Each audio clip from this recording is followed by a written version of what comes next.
Welcome to PanLab Podcast. I'm Akansha and I'm a psychologist and an independent researcher in the field of affective neuroscience. So हमारा आज का topic है about the great thinker Dr. Carl Jung.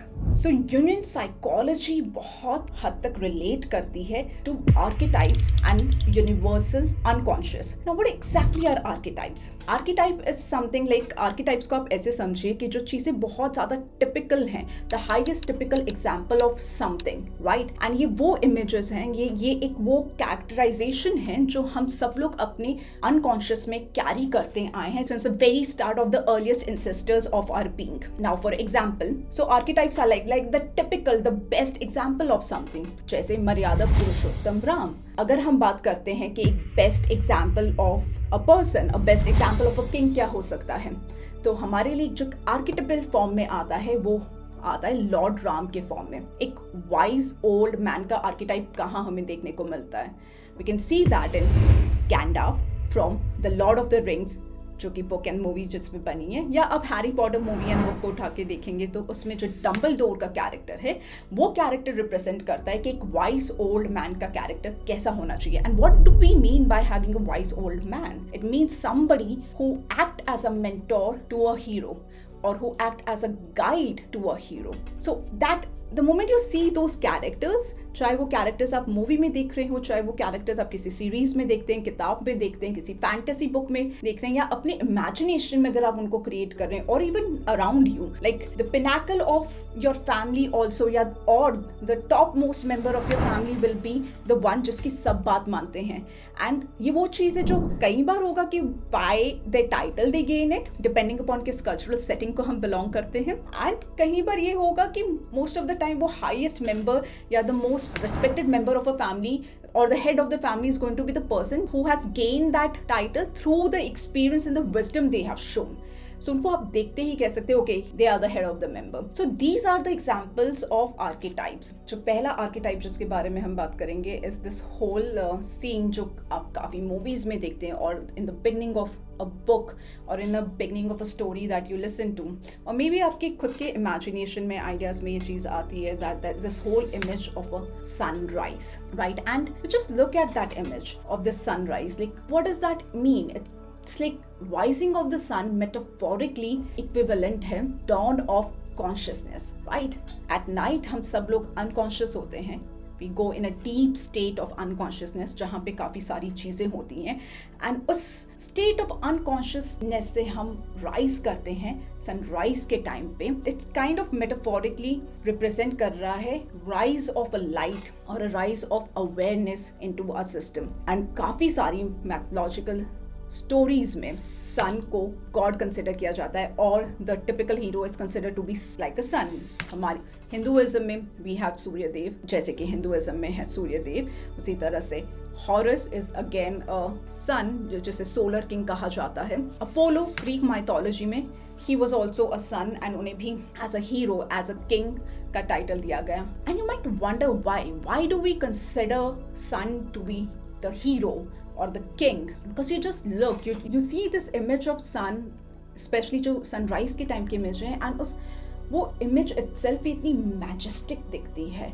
It's like एक बहुत ही magical being is coming out from somewhere, and जिसकी light हर तरफ जा रही है, and जहाँ जहाँ तक वो light जा रही है वो चीज़ों को light up कर रहा है. It's like getting enlightened. That's what sun represent. Rise of something, and rise of something in a manner that it enlightens you. It's providing you with more knowledge and information, because जितनी वो light जा रही है, जहाँ जहाँ जाती हैं वो चीज़ें अलाइव हो जाती हैं, वो चीज़ें अवेयरनेस में आ जाती है. It gives life to those things just by shedding its lights everywhere. And ये स्टोरी ऑफ हीरोइज्म इसमें भी entangled है कि किस तरह से sun at the time of night जिसको हम डार्कनेस से रिप्रेजेंट करते हैं, जिससे हम एक ईवल स्पिरिट से, मे बी एक ईवल स्पिरिट से डार्कनेस से, इसलिए आप देखेंगे कि जितनी भी एक ईवल स्पिरिट है वो डार्कनेस में ही क्यों एग्जिस्ट करती है, या वो डार्कनेस में ही क्यों बाहर आती है. हमारी सारी स्टोरीज में ये थीम लाइन को लिया जाता है, क्योंकि समहाउ हम डार्कनेस को रिप्रेजेंट कर रहे हैं metaphorically to something which is not having light which does not brightens up anything, which does not bring information in or the knowledge in. So whether it's ghost हो या कोई evil spirit हो या evil जानवर या predator भी हो, तो वो सब कुछ रात के अंधेरे में होता है। इसी रात के अंधेरे से लड़ते हैं द सन, द हीरो, जो रात भर इस अंधेरे से लड़ता है, इस डार्कनेस से लड़ता है। Whether you consider this darkness जो आपके अंदर है, जिससे आप लड़ रहे हैं एंड जिससे आप काइंड ऑफ रेसल कर रहे हैं, स्ट्रगल कर रहे हैं, एंड उस स्ट्रगल के बाद, उस रेसल के बाद, उस डार्कनेस से, उस अंधेरे से पूरी तरह से फाइट पुट अप करने के बाद में आप सुबह निकलते हैं like a sun, like a rise of the sun, and with your own light, with your own majesty around it. And that's what we also do in our lives. We fight, we wrestle the things which are underground, which are dark, which are evil to us, or evil things that have been done to us. And उस fight के बाद में सवेरा होता है, उस fight के बाद में आप उभर के निकलते हैं लाइक अ सन, एंड आपकी लाइट हर तरफ जाती है, आपकी जो एक वो रोशनी है, जैसे you brighten up everything. That's where the sun is the whole story of a heroism is embedded in the whole journey. ये जो पूरी जर्नी है सन की, हर रात अंधेरे से लड़ते हुए हर सुबह निकलना, सूरज की तरह चमकना, ये पूरी स्टोरी जर्नी रिप्रेजेंट करती है हीरोइज्म को। इसीलिए सन को हीरो कंसिडर किया जाता है, इसीलिए सन को गॉड भी कंसिडर किया जाता है। That's why we offer sacrifices to it, और that's why we worship it, to be like that, to have that element of heroism within us like sun. कितनी बार होगा ऐसी कुछ चीज़ें होंगी आपकी लाइफ में, एंड मेजर इंसिडेंट्स होंगे आपकी लाइफ में जो ना सिर्फ आपको पूरी तरह से ब्रेक डाउन करके रखेंगे, but they will kill a part of your soul, they will kill a part of your psyche, of your spirit. It's like उस बुरे दौर से आप निकल तभी पाएंगे जब वो एलिमेंट जो कि आपको लग रहा है कि अब आपको सर्व नहीं कर रहा, या वो एलिमेंट जिसकी वजह से ये सारा पेन आपकी लाइफ में आया, या वो एलिमेंट जिससे आपको लगता है कि अब आपको ट्रांसफॉर्म होने की ज़रूरत है, अब आपको बदलने की ज़रूरत है, you have to kill that part of you in order to be reborn again. You cannot be reborn without killing that part, and when you kill that part, it brings a lot of pain with it. It's like dying of a soul. जब कोई चीज़ मरती है या किसी चीज़ की death होती है, it doesn't happen without pain, right? So जो सनराइज का जो पूरा मेटाफोर है या जो पूरी इम्पोर्टेंस है, वो इस जर्नी से, वो इस कॉन्स्टेंट लाइफ के इस कॉन्स्टेंट को बिलोंग करता है कि हर रात it dies and हर सुबह वो फिर से like a victorious हीरो निकल के आता है to give its light to all the living beings around it.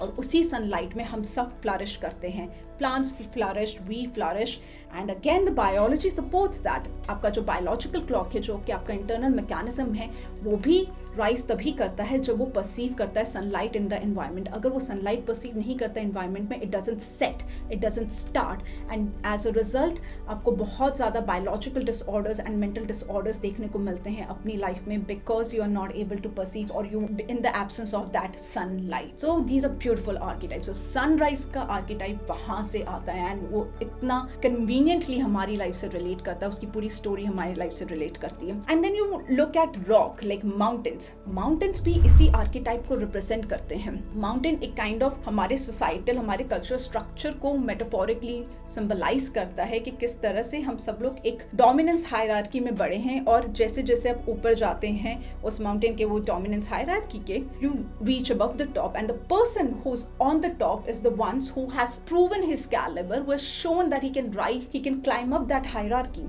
And obviously इनमें काफ़ी सारी चीज़ें हैं जो कि आपके लक से रिवॉल्व करेंगी, जो कि आपके सोसाइटल स्ट्रक्चर से, आपके अपने पर्सनल नेचर से रिवॉल्व करेगी, लेकिन हम सब इस डोमिनेंस हायरार्की में बिलोंग करते हैं, जो कि डिफरेंट इंडस्ट्रीज है, डिफरेंट इंडस्ट्रीज ऑफ कॉम्पिटेंस है। एंड उस पर्टिकुलर इंडस्ट्री पे टॉप पे जाने के लिए आपको सबसे ऊपर वाले स्पॉट पे जाना होता है, एंड यू ऑटोमेटिकली नो, जब भी आप किसी को एक माउंटेन के ऊपर देखते हैं या कोई भी चीज़ जो on the top of the mountain है, you know that that person is the person who has gained the competence over this hierarchy, who has actually climbed up, who is the ruler of that dominance hierarchy.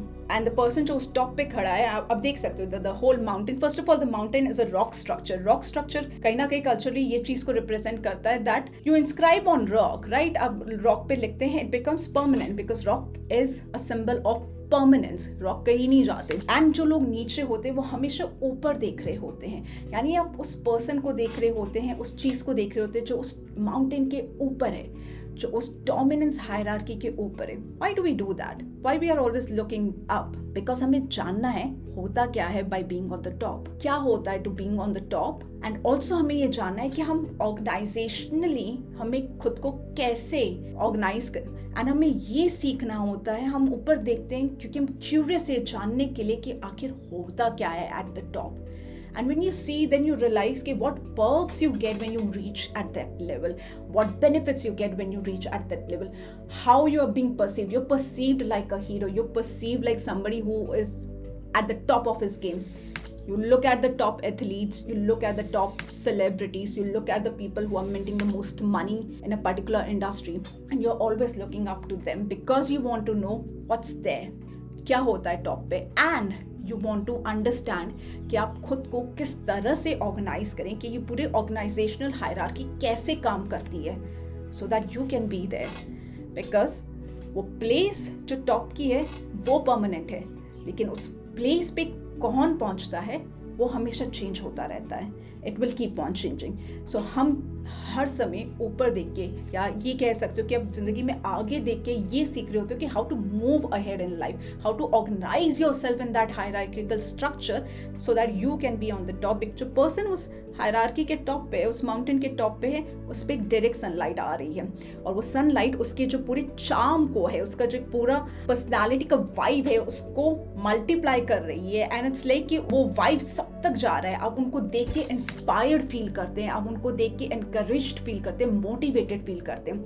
And you see that with people, you know, इस तरह के जो heroes हैं life के, या जो लोग अपनी फील्ड के टॉप पे हैं, जब वो when they walk into a room और when you meet them, you get kind of a awestruck, you know. आप उनको देख के बहुत ऑ स्ट्रक हो जाते हैं। And it's not like that कि आप उनको देख के बहुत ही खराब फील कर रहे हैं। You might feel jealous but you don't feel खराब। उनको देख के आपको लगता है कि उनकी एक वाइब अलग है, उनकी एक ऑरा अलग है, कि ऑरा वो कैरी कर पाते हैं by being on the top of their game और whatever the game they are playing. लेकिन उससे इंपॉर्टेंट चीज एक और हो रही होती है, जो कि suppose there is a pyramid, there is a rock, उसके टॉप पे उसका रूलर खड़ा है या द किंग खड़ा है। And this movie called the lion king, उसमें एक बर्ड होती है, Zazu, right? And Zazu is a bird जो इस पिरामिड से भी ऊपर फ्लाई कर रही है। व्हाई?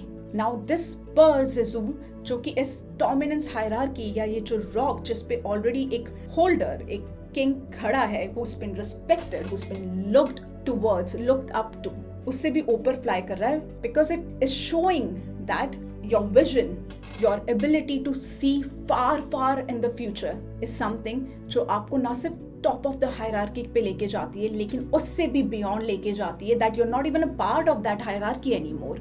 इट्स लाइक बहुत सारी डोमिनेंस हायरार्की को आप बिलोंग करेंगे, एंड हो सकता है कुछ डोमिनेंस हायरार्की पे आप टॉप पे पहुंचेंगे।